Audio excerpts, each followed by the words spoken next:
Hey y'all, it's Nisha the Soul Magi, and I'm back again with another video. I hope you guys have thoroughly enjoyed the beginning and ending of January in 2024. I'm going to show you guys how I decided to end the month of January with a solo meditation retreat in the mountains. So come along with me, and I'm going to tell you a little bit about it each step of the way. My bad, y'all. I play entirely too much. I said, let me show you every step of the way. You guys, I didn't use my phone for over 75% of the time I was there. I only used it on the hike. My bad. I'm going to show you what I have. All right, so I decided to take a solo meditation retreat. This is a retreat I have been looking at in 2023, but something happened and I ended up not going. I was supposed to go around February last year, and instead I ended up going to San Diego and Atlanta. And I ended up doing some other stuff too. So the retreat didn't come back around. And I remember I was at home in PR sitting like at the beach like normal, and something said, go ahead and go do this retreat. Now, this retreat is so out of my element. That's why I got to share it with y'all. Because I never even thought that I just didn't know what I was capable of. And oh, you guys, if you are like interested in simple living or different versions of the retreat space, this place is for you. Now, I know I might seem like an outdoor girly, but time has shown me that I can be, and I didn't know. So I tried this one. It was literally like one of the best decisions, but this is not an easy retreat to get into. This is like for if you are very used to being in solitude. There's an interview process that goes along with it. I'll tell you guys a little bit more about that. But so I flew back home to Phoenix, and I drove from Phoenix to Chiricahua. I think it's Chiricahua, but I was calling it Chattahoochee earlier because you know where I'm from. And yeah, the drive is about 3 hours from the valley. It's so beautiful.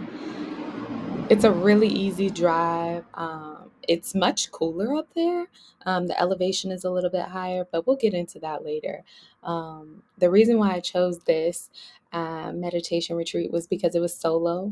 And sometimes it's really powerful to meditate around other people. And other times, I don't really like to be guided because my spirit needs to talk to me during those times. So if you get it, you get it. But um,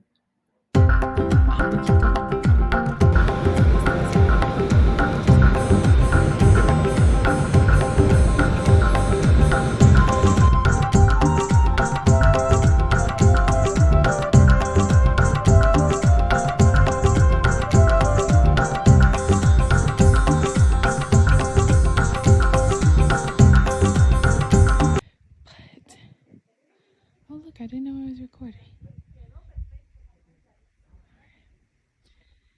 We just left Balance Rock, and here we are up at the top of this other cute little thing on the Maasai Trail.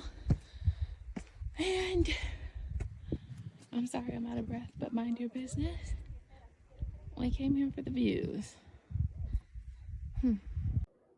Okay, now this is the important part because people was like, what was you doing at a meditation retreat? I was meditating. I was meditating, but the reason why I chose this retreat was because it's inspired by solo meditation. The owner of the Savannah Hermitage is really into internal Qigong, and Qigong was a practice that I started learning about in 2017, 2018. I think primarily in 2018. And then I had also picked up Falun Dafa that year as well because I lived in Virginia. And so it was just readily available in classes while I was like in grad school and preparing for grad school. So, but as an adult with actual time on my hands, I wasn't in the same environment because I had moved. So I didn't really have time or like connections to those spaces. So that's why I was super excited. Um, Carl like led in qigong practices and also gives you lots of internal space to just process and feel and go through your own. So it was 10 out of 10. But the other things I was doing there, just being myself, like just breathing, journaling, being happy. And I literally did the bare minimum. Well, that's not a surprise for anybody. But I did the bare minimum. I think I stayed about 4.5, 5-ish days, and I really embraced the practice of do nothing, be nothing, hear nothing, see nothing. But I really felt so much joy the whole time I was there. Like the first day I couldn't really meditate because I was so excited to be there. Um, and another thing I'll talk about a little bit later is the feng shui of the place. Like, there's so much peace there. The other thing I did was eat. Man, I ate more there than I do like a week at home. There was another guest there, Alap, and he was from India and he cooked so good. When I tell you, baby, I was eating. I was eating. You hear me? Big E, big plate. So I ate, slept, meditate, and recalibrated. Okay, so let's talk about where was I? I was in Chiricahua County, at an off-grid retreat. They've got about 2 solo cabins, and I think he's building another one. But it's called the Savannah Hermitage, and it's a solo retreat inspired by meditation, qigong, yoga, and solitude in nature. And the property is huge, so you can like walk around in nature and just disconnect from the digitalness of life and connect to the earth. And I think it was one of the most powerful experiences ever. Also went to the Chiricahua County. I think it was like it's like a store slash museum. We went to the Rhyolite Trail, Echo Canyon, and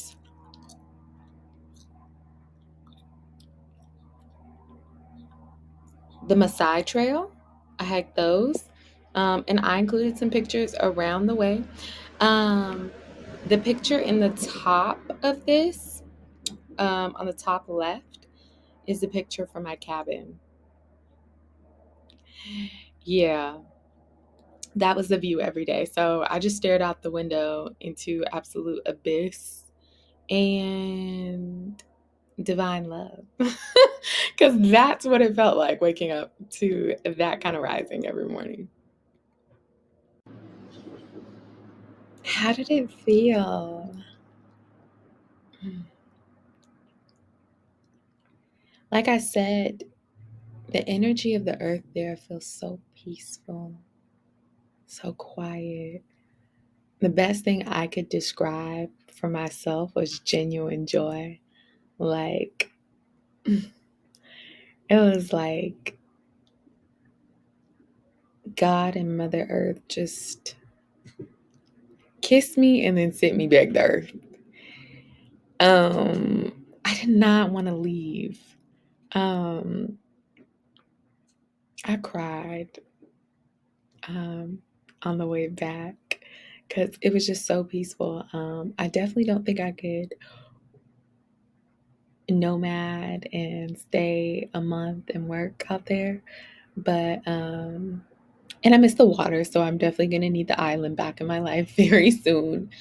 But it was the kind of divine break that we all deserve to give ourselves multiple times a year. Now that I've experienced it, there is absolutely no way that I won't be doing it again.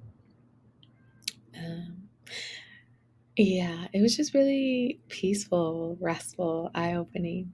Um, it's something about taking time off your work week, not for vacation and movement, but for recalibration. Like I always take off for work, literally always. So if you guys have the available time, I encourage you to find something that really inspires you and fills up your cup, and to take a good amount of time, at least 72 hours at the minimum, and do the same. Do those things during the time that you would normally be working. I think that cracked the code for me, and I will share a little bit more about that later. Okay. Okay. So I know y'all want to know how the simple living went with me. So, first off, I want you guys to go read the website. I enjoyed everything. You make your own food. The town, I think they have like a small like gas station slash grocery store, but the nearest town is about 50 miles away. Um, so when you are there, you are there. Um, the place is solar panel. And so that's a really cool experience. I know I seem like a nature girly, but I've never thought of myself as a nature girl. Literally never. I never thought of myself as a nature girly. And I went, and living off grid really wasn't that hard. I had cell service, but I wasn't really using it like that. I don't even think I listened to my audiobook while I was there for real. I listened to it in the car when I was driving. Um, But yes, I will be back. You couldn't pay me to not go back to the retreat, the Hermitage. I'm trying to figure out how often a quarter I can go back, to be honest, because the divine reflection that it provides is so powerful. But yeah, I made it through the solar panels, living off grid, and just really, I think the other thing that kept me super busy is like doing the chores. Like when you are like even doing something like washing dishes or setting your food out to soak, because we mainly eat like, rice and beans and curry and stuff like while they're there, and just like washing dishes in a very traditional way. I mean, the chores kept me busy, honey. So I definitely would go back, and I gained so much knowledge in meditation and in the land. Like one thing I can say about the owner is he really takes pride in the land that he owns there, but also knowing the history behind it and the hikes that we did. Like he can tell you about the sycamore trees, the forest fire. 10 out of 10. Listen. Y'all don't need to hear it. You see the glow on my face. Look at it. Look at it. Sun ain't even shining over here anymore. And it's still blowing. And all I got on is lipstick. Baby, it's eyeliner. The glow speaks for itself. 10 out of 10. Yes, I would go back. It's made me really challenge how I want to prioritize the digital age in my life. and how I want to prioritize taking breaks from it. Yeah. So if you guys have any more questions or want me to do a little bit more in depth and questions, please ask. Don't be scared to like, comment, share, subscribe, ask questions. Because I did leave a lot out in my trip there, but nothing y'all can ask about. As always, Soul Tribe, thank you so much for watching along with my journey. I love you. I appreciate you. And thank you. Don't forget to comment, like, share, subscribe, drop questions, interact in the comments below. I love to hear from you guys. If you want a personal reading, I am still available for those. Hit my Acuity scheduling link, or if you're interested in private coaching,